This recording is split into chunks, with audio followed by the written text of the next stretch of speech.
Guys, welcome back for another video of Service Reset My Car. Today I'm going to show you can reset the new model Nissan Micra. It's a 2018 and further model. I'm going to show you how you can reset the oil indicator or the service indicator to this car manually. Before we start, I want to mention our YouTube channel is Service Reset My Car. Have a look at our channel for more than 300 other videos on how to reset different model cars.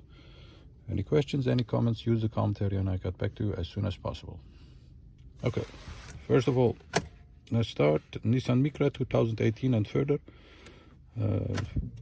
Ignition on, then we're going to use this area.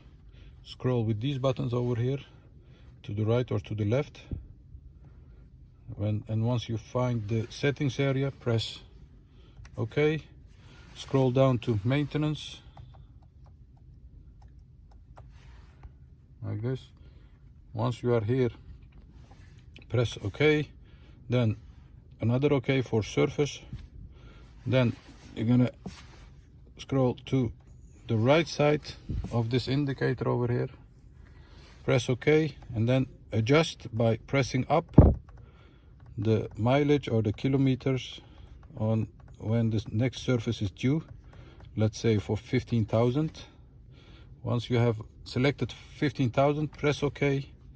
Scroll down to reset, press another OK, and it asked me to reset this.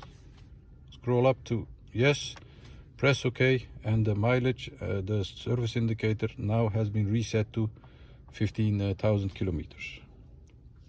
And that was it for this car. If you have any questions, use the comment area, and I hope to see you next time with another video. Stay safe, take care, bye bye.